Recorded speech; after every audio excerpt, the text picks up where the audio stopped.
업체 하나를 36개로 쪼개고 직원의 상당수를 프리랜서로 계약해 운영해온 회사가 적발됐습니다. 왜 이렇게 한 걸까요? 또 이렇게 하면 어떤 문제가 있는 건지 신현욱 기자가 현장 취재했습니다. 경기도 평택의 한 아울렛입니다. 의류업소와 한식 뷔페 등 여러 매장에 직원만 400명이 넘습니다. A씨는 연말정산을 하다 이상한 점을 발견했습니다. 같은 부서, 같은 공간에서 일하는 동료들의 사업장이 다 달랐던 겁니다. 저랑 제 사수님이랑 사업자가 달랐고요. 제 옆에 있는 분이랑도 달랐고. 이상한 점은 또 있었습니다.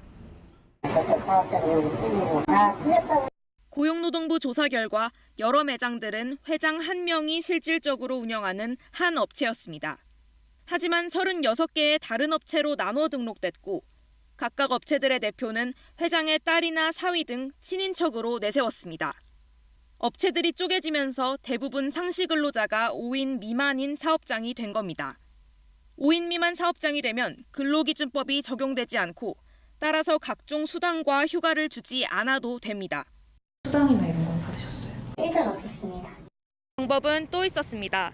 직원 일부를 근로자가 아닌 사업소득자, 그러니까 프리랜서로 계약하게 한 겁니다. 아울렛의 한식 뷔페의 경우 서류상 직원 수는 5인 미만입니다.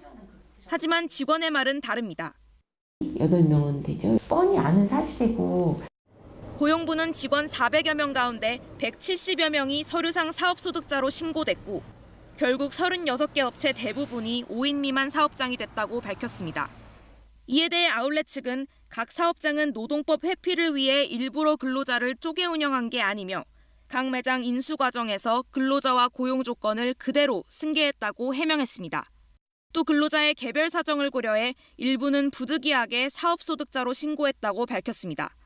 고용부는 이 업체에 체불임금 등 5억여 원을 지급하고 근로계약서를 다시 쓰라는 시정명령을 내렸고 업체 측은 시정명령을 이행했다고 밝혔습니다. KBS 뉴스 신현욱입니다.